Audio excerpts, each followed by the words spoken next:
All right, what up YouTube? You guys ready to dive in? I got another interview with Dan from Flux. This is part of our mini series. So today, video number 3, we're gonna do a deep dive into the difference between centralized versus decentralized cryptocurrencies. What does it mean if you are centralized? Drop a comment below. Let me know what you guys think. Do you think most of this industry, if everything is cut and dry versus centralized versus decentralized, if Solana becomes obviously apparent that it is centralized and there's no arguing around the fact, do you think anybody's gonna care? Drop a comment below, I don't. Is that the end all? Or is it gonna be like a yin and yang, proof of work versus proof of stake? You guys are gonna have to stick around and find out, but it's gonna get good, I can promise you guys that. But need to let you guys in on a little secret. Not a financial advisor. I do not advise that you buy, sell, trade, or hodl any cryptocurrency. You always need to do your own research and always consult with your own financial advisor before making any investing decisions. With that being said,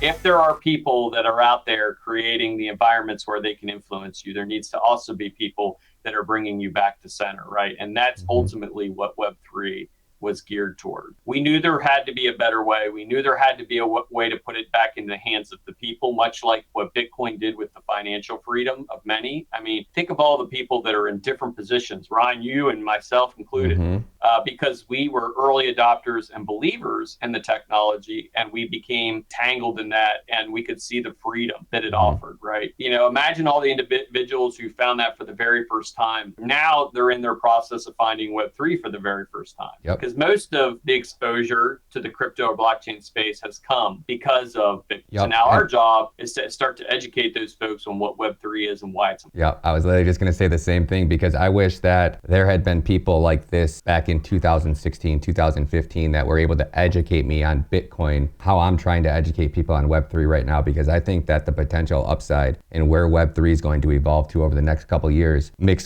that in with DeFi and DeFi 2.0, it will be the biggest opportunity, I think, of our generation. And without Bitcoin, I would have never got out of it. Without crypto, I would have never got out of the rat race. I would have been stuck at a 9 to 5, working 20 hours a day, 7 days a week, trying to start business after business after business. But at the rate the government's printing money, no matter how much more I made, I could never ever get that next leg up to get a little breather. You know, it was always like I was making more money, but I'm spending more money on everything was going up faster than I could even raise my prices on things. You know, it was just, it's wild. Many people are experiencing just that now, Ryan. It's frustration because, you know, there is a vast majority, I mean, I'm not talking just the States, I'm talking around the world, of hard workers who they want to participate and they want to build wealth themselves. But the problem is you have somebody working against them. Fiat systems were always set to fail. They always were. They've never worked out in the history of mankind, right? If you go back all the way to the Yappy Stones or whatever the, you know, the glass Romans beads and so on and so forth. I mean, beads, glass beads, whatever. What it was meant was there was never another solution. It always had to have a third party backing that, mostly with the military, right? So it's, you know, financed by force. But for the very first time, there is another solution. And I think that's a various point. I think that we are witnessing the beginning, and I say the beginning because we're very, very early on, the greatest transfer of wealth ever in the history of mankind. I agree. I truly, with all my heart, believe that we are in the process of watching. You turn the TV on, and I'm listening to the Senate talking about Web3. I'm like, where the heck did that come from? Like, you know what I mean? Like, these guys actually have somewhat of an idea of what's going to happen. And why do they know, and why are they educated? Because the gatekeepers are educating, right? So there's going to be pieces that they're going to want to capitalize on. You're going to have large VC individuals come in and back projects that say that they're decentralized, when in reality, they're absolutely not decentralized. They're 100% decentralized. They want to continue being the gatekeepers and the controllers of this technology well into the future. And it's our job as a community, all of us together, to make sure that shit don't happen. We really do. We need to make sure that doesn't happen. For the first time, I saw a project that could actually push towards that yesterday. I don't know if you've heard about this project called Escrow Protocol. What they're doing is they're saying that they're going to take, if you want them to fund your project, or you want whatever, them to help you launch a project, right? What they do is they log up me as the investor, right? I invested in Flux, and Flux went through Escrow Protocol, right? Flux roadmap says, hey, we're going to do 5,000 transactions per second. We're going to hit this target, this target, this target. Well, no project needs all of that money up front that they raise in an ICO, right? A majority of them only need 20% or whatever. So by going through escrow protocol, it basically holds your investment. And because I'm an investor and I put in, say, $10,000, they take a portion of that, 80% of it, and they put it in stablecoin DeFi. So me as the investor gets to earn yields, right? And the only way that that project actually gets funds released to them is by accomplishing goals on their roadmap. So if they say they're going to be fully decentralized by, 2023, if they are not fully decentralized, and that would obviously be written into the contract what the definition of decentralized means, that project will not get those funds released. For the first time, I was like, wow, that's something so simple that this industry needs. Like if I want to invest in a project and you quote unquote say you're going to be decentralized, like how many of these projects do you think are actually fully decentralized in this space? Less than 2%? None. I mean, I less than 1%, I would say. Mind blowing, man. That even have, I would say, I would even go further, and I want to come back to that statement you just made because that does sound very interesting. The only thing I would say, Ryan, like you said earlier, you ask pointed questions, I give pointed answers, right? Yep. Is that, if we're in this space to get rid of gatekeepers and third parties to control our assets, that is completely controlled by a third party entity. Yep, 100%. And, what's the difference between the legacy institutions that we have today? If you take the legacy institutions we have today and you drop them on top of blockchain and Web3, they're still legacy institutions. Yep, right? 100%. So, but with that being said, I will say this: there is a place where both of those can coexist. There are people that want other people to manage their money. Yep. It's just the way it is, and it will always be that way. Yep. I manage my own finances because I like to have that control, not my, keys, not my crypto scenario. But there are people that are comfortable with other individuals laying out groundwork and doing the busy work that they don't have to, and they provide liquidity, right? And I'm fine with that. But you can't come at it as under the guise it's decentralized, because it's just not. Maybe it's, legacy next version, it's fintech. Really, that was a buzzword for quite a while, was fintech. But that's fintech, financial technology developed on top of whatever the current winner is in the ecosystem. And that's why projects like that will flourish with blockchain. I do think that gives the opportunity to regular investors to come in, which I think is a huge positive. But remember, when you let other people manage your money, you're not in control of it. And that's just the way it is. So my advocation is more for financial freedom, for more decentralized pieces. But I also know too that is a vehicle. Maybe they can do it in smart contracts and they can deploy it on Flux. Yep, that's come talk to us. We can talk about that. There are ways to take projects that are, I'm not a huge fan of the ICO world, right? I'm just not. I just don't care much for it. I think that, and maybe I'm just jaded from 2017, 2018. I'm with you on that one, buddy. But I do believe that tokenization of equity that's the way things are going. And you're going to see that, maybe not in 5 years, maybe in 10 years, you're going to see where tokenization of equity is absolutely 110% the normal and not the abnormal. Again, controlled by third parties, whoever, the government deems is appropriate to do that. What is your definition of decentralized? What can we, if we were to have a industry standard, what would classify you as a 100% decentralized project? Well, I would say this, people knock it because of, they don't understand the environmental impacts and so on and so forth. But having anyone that's a normal person being able to participate in the network without restrictions and provide feedback is my definition of decentralized. Right? Yep. Proof of work and GPU mining is the most simplistic way to create decentralization. Now, are there going to be farms that have many, many, many GPUs and they would be controlling a certain percentage of the hash power? Yeah, but guess what, man? They spent the sweat equity and capital to get those pieces, right? Do I want to see lots of massive, mining farms around? No, but I'd rather see it in the hands of normal folks, right? So, and that's what kind of sets Flux apart from other ones, is because of our layer 2 solutions where proof of use work comes into play. And, so yeah, maybe GPUs are too expensive. Well, how about running a node? And nodes are pretty darn expensive now too, but that's going to change, So our goal is to expand that network to anyone that wants to come in and deploy. A student sitting in college who's in a computer science class and they want to teach them about decentralization and running nodes. They're going to be able to tune up a node on the network for nothing and be able to participate in the network, and they're going to be able to be rewarded for that as well. There's no limit or cap on the amount of nodes that can run on Flux like Solana or these other systems, right? Nope. What allows you guys to do that? Is that the fact that you guys have the proof of work layer as your layer 1? and then the Well, nodes. well, ultimately, all of these projects that have 8 nodes or 12 nodes running could open it up and let anyone run those nodes. But it's about control. It's always about control. Oh, see, I thought Solana's blockchain was forking because it was like a bad design that they couldn't host. They had to cap it at 50 nodes because when there's too many nodes, it can't sync to the main chain or something like that, and shit starts forking off. So, and Avalanche has had to do the same thing. Ryan, can I run a Solana node? Yeah, can you? Can you run a Solana node? I don't think so, no. It's not decentralized and it's controlled. It's controlled entity. Yep. And by the way, I like Solana and I like some of the stuff they're doing. And I think what they're developing is going to be, it's going to probably, between them and KDA, I think are probably the two power horses that I think are going to change layer one and how we use it. So you're going to have KDA, we're doing it on the proof of work side. You're going to have Solana doing it on the proof of stake side. I think, again, I always say the holy grail is interchain operability, where each one of these chains can utilize the other chain for strengths, right? Yep. And that's kind of what Flux jumped on very early as we started deploying on multiple networks, because we knew that interchain operability was going to be huge. So your parallel asset thing is an absolute game changer, man. That was such a smart play, man. Whoever came up with that idea, I mean, gosh, damn. Is that you? Or is that Trump? Yeah. It was all three of us together, you know what I mean? We're identifying, like, this is root cause things, right? We sit down with a list of problems. What are the problems in the space today? And this is where Flux and Zelcore have really accelerated.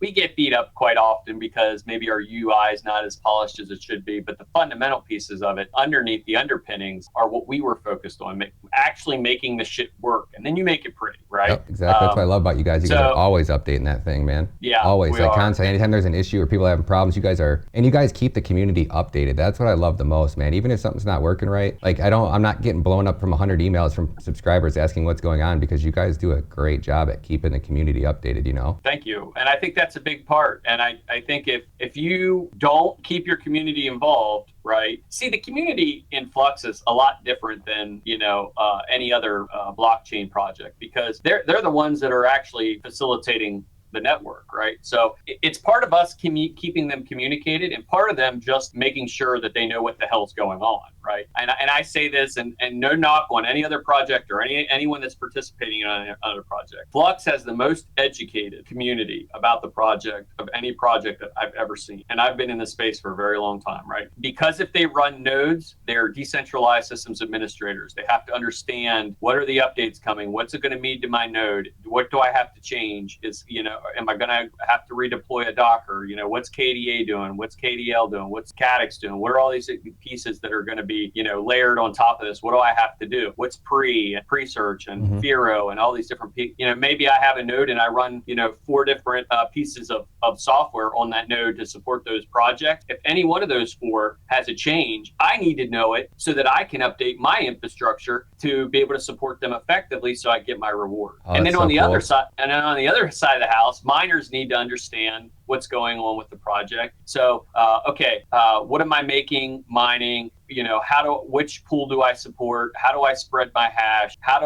Is there any, down the road, are you looking at algo changes, or what happens if ASICs come on, or FPGAs? So they're asking all these questions in tandem. And it's kind of symbiotic, because the folks that are miners are asking questions that the node ops are learning about, and vice versa. So it creates this kind of symbiotic where all of a sudden now you're creating this whole network of support that grows out. Win and help win. Yep. But back to your statement about decentralization. Do I think that every project out there is bad? No, I don't. Do I think that the majority of ICOs are securities? 100%, right? Do I think that there's going to be regulatory challenges that come from those individuals? 100%. Do I think proof of stake is centralized? 100%, right? So, I don't want to cheese anybody off, because I've got lots of proof of stake projects that I like too, and what they're doing. But if you really want to get down to brass tacks and you want to be decentralized, you have to be fair mind. You have to be a proof of work project, because you can't just create something out of thin air. It has to have, time, talent, material that goes into what you're doing.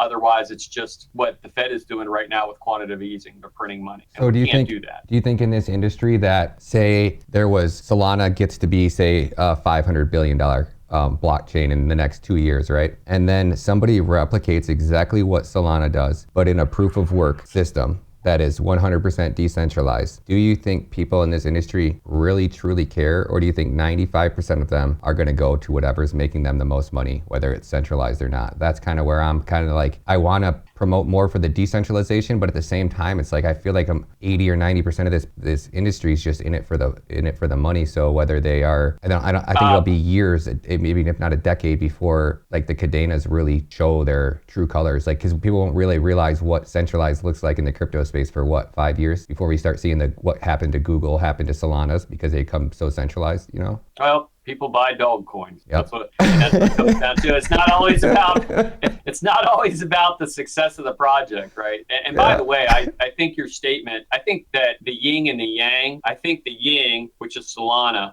the proof of stake side, and what they're doing with with DeFi liquidity pools, I mean, there's so much on the Solana ecosystem, NFTs, pieces like that already that exists, and I think Solana in the end kind of ends up being the winner of that proof of stake side. But the yang already exists, and that's KDA. And I think what it comes down to is we have the interchain operability that Solana does well, and KDA does well, and Flux does well, and Layer 2, and all these different platforms that start to unify and work together. Because if we look at how the internet was deployed, right, it wasn't done by one individual. Well, maybe Al Gore, but that's beside the point. It was done by conglomerates, groups that had a vision of how they would create a better internet, right? Yep. And as the internet grew, plugins, pieces to the internet started to come from all these different areas. So, we often get this question all the time. It's like, what's your competition at Flux? And I say, we don't have competition. We have opportunities. We are literally so early on in the space and what we're developing and what we're doing that none of that matters. None of is ICP a competitor to us? No, I don't see him as a competitor. We're doing different things. We're 100% decentralized or 100% centralized with VC backing, and we have our community, Akash, Stack OS, all these different things. Do I dump on their project because their vision is different than mine? No. What I do is I wait for them to challenge me so I can be better, right? And for Flux to be better. And when we start doing that and we start getting up over this tribalistic BS, I think Solana, KDA, Polkadot, Avalanche, Flux, all these different platforms that are already into the next iteration of technology. This is why Ethereum fails, and I've said it before and I'll say it again. Ethereum fails. It does because it could never move, right? And that's why is that? Because Ethereum is completely centralized. There's just no other way to say it. I don't want to, if your people are listening and they hold Ethereum, by all means, I'm not knocking your project, but you have to understand and you have to accept what it is that you're supporting. I interviewed a gentleman at DecentralCon that used to work on the original Ethereum team. He was Vlad's right-hand man, and he was saying that there was 2 original Casper protocols. One was going to take us 2 years to develop, and then the other one was supposed to be a quicker, get us to ETH 2.0 right now kind of deal. And I worked with the guys at Ethereum that were working on proof of stake and sharding, and probably not going to happen. No, I was covering it in 2016. I was making videos on Ethereum. It's Casper, their scaling solution at the time. I don't know what it is now. I was Vlad Zampier's right-hand man for a couple months. I was Vlad Zampier's right-hand man for a couple months. You were Vlad's? Yeah. I was trying to recruit theoretical physicists to help us figure out how to do these things that Vlad's a smart dude, man. Vlad's a super smart dude. But I think he went 2 balls deep in proof of stake, and there was at one point no going back. Well, I think at the time there was a division of the Casper stuff. So Vlad really wanted to solve proof of stake very similar to how Kadena solves it. He wanted to make a solution that actually was going to be a real solution that Ethereum could use, and instead Vitalik went with Carl was working on a different version of Casper. So there were 2 versions of Casper. There was CPC and KFG or something, I can't remember. But there were 2 versions. One was Vlad's version, one was Carl's version. Carl's was a short-term solution that would give it a smaller boost for ETH 2.0 to keep the community happy, which is kind of what they went with. Instead of Vlad's was a longer tail version that would have probably taken another year, but could have actually solved the problem. And who knows what's going on with that now. Wow, is Vlad still with that team? I don't know. I've been out of it for little over 2 years now with them, but you got no competes or no clauses or anything? No, like that? nothing like that. Nothing like that. No. Man, would you ever be interested in talking more about what your experience was with those other projects? Could. Yeah. It'd be cool to talk to you about stuff. So yeah, especially stuff that's so old that it won't hurt anybody. But I think that Well, what's funny? I remember at the time back in the day, we were trying to recruit really hard Alex from Near to like help solve these problems. Those guys are super smart too, the Near guys. And like, so like when I saw they were building Near, I was like, this is gonna be great. I wish I could get in this pre-sale. Like, these guys are gonna do great, and they're doing great. But I still think Kadena has better tech. I think Kadena has the best tech in the industry, which is why. So when I was about 5-6 months ago, I was figuring out like if I wanted to help Near out or Kadena out, and I went with Kadena. I think I made a pretty good choice. Without a doubt. Yeah, I agree. I think it's the future of the entire industry, and I still feel like I could talk about Kadena every day on my channel. That's all. Nice. That's all I would rather want to do, you know. But at the same time, it's like it's legit. It is. It's the real deal, man. And it was such a good feeling when the first wave of people that got in at $1, and then it went to $4, and I was getting blown up on emails, and then they saw me sell everything at $3.79 and put another $20K into it, and then I got that wave of emails, and then even now I'm still getting messages from people that said, dude, I bought in at 27 and I'm just buying more. Like, I don't care. Thank you for, you know what I'm saying? It's like, they're not people that are like, dude, bro, you showed this, it's garbage, BS. It's like, shit, I wish I would have waited. Everybody does if you overpaid, but at the same time, everybody's like, dude, I'm buying more, I'm buying more. I just got a message from a guy right here. Let's end it with this one. This is a good one. Dude, so this is the first conference that Kadena's been at in a while, right? Yep. And one of the coolest things about being here and like being down at the booth, is this the guy? Yeah, make sure this was a really good one. Hey Ryan, you're probably not ever going to see this, but your call on KDA, after doing some proper research, I was able to have a quick boys trip with my son from the Gaines. From another father to another, thank you again. And it's got a picture of him and his son. Beautiful. Like That's awesome. It changes people's life, and I like promoting and talking about it. The original one was created in a way because supposedly there's one original Ethereum investor that has a lot of Ethereum that is spread out over thousands of wallets that are untrackable, that nobody really knows exactly what, who, when, where, how much that this person has. But there are those addresses that have not moved since the beginning and have, you know, massive piles of Ethereum that, if going to proof of stake, supposedly that this one investor was holding all of those funds to control the network when that proof of stake switch went. So that part of the dilemma between switching from proof of work to proof of stake was that fact that when they do make that switch to proof of stake, there is going to be inevitably, you know, a few big players that just control the network because Yeah, and I think the criticism that Ethereum gets is warranted because there's, you know, as project developers, you know, we have fixed Ethereum 5 times at least in theory, right? Because for us to understand what works for our platform and what is correct for it, we have to understand what other people did wrong. Yep. And, you know, I always say we reverse engineer things. We look at what Ethereum had set out to do, their vision, very lofty vision, right? You know, where did they get messed up along the way? Well, they did an ICO and then they got VCs involved. And now you have stakeholders and shareholders that are involved in the project, and it's not easy to move. And then you have this, you know, diverse community. And then they kind of turn their back on their miners. They turn their backs on any possibility of becoming decentralized deeper by saying, you know, well, first it was ASICs, and they let ASICs come on, and they're like, yeah, we're not going to fight that. We're just going to let it go. That was the signal to me. That was the very first signal where the flag was up, and I saw the proof of stake writing on the wall well before it was ever announced. The ASICs came on board. That's when it changed. And now you see projects like Zcash and other ones that are all talking about moving to proof of stake. Why? Because they can control it. So, you know, I can implement a change to the Flux network in 7 days. I put a proposal together for the XDAO. I pay my 200 Flux. I submit it to the XDAO. The community reviews it. They debate it. They talk about it. They have conversations around it. At the end of 7 days, I know whether or not I can deploy. Right. We've done this for, you know, since the XDAO was created at the beginning of the year, and we've had multiple, including an award of over $1 million for funding to marketing and PR teams. Right. All that came from the community. The community were the ones that, you know, they vetted it out. They said, you know, these are the positives, these are the negatives, and then we make the change. Now, if you put shareholders, VCs, and stakeholders on top of that, we don't get it done. No. Right. You just don't get it done.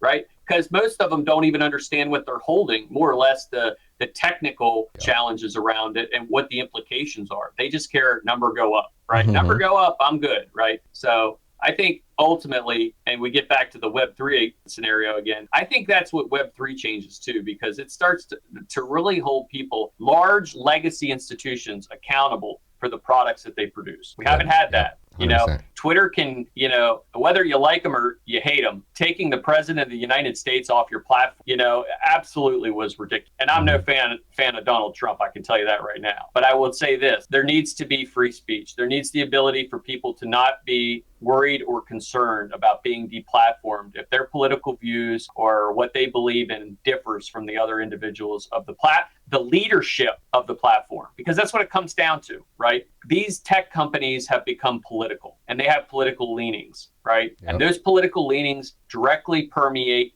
exactly what they're doing for their clientele, right? So I'm not a Republican, I'm not a Democrat. I have no idea. Both of them are the same thing to me, but I defend vigorously their right to say the things that they need to say. I agree. And, you know, I think when we start trusting big tech with the consumption of media that we receive, right? And I'm not just talking like news, I'm talking everything, right? How they point us in different directions for different things, and these invisible influencers that are, you know, behind the scenes, like in the Wizard of Oz, pulling the behind the curtain, pulling the strings, and you're just kind of going along thinking life is normal. But in reality, if you get deeper into it and what they have about you, it's quite terrifying. I agree. So Web3 is the first opportunity to change that. And if we, and I say we as, you know, human beings, right? If we choose it to be this way, it will be this way. Because for the very first time in history, there is an alternative, right? So when you went from fiat currencies and here comes Bitcoin, you know, for the very first time in history, there was a choice beyond fiat currencies and government ran monetary system. I agree. And now for the very first time, you have a different, community-based, globally driven, because that's the other thing. We put a lot of emphasis on the States. This is a global project.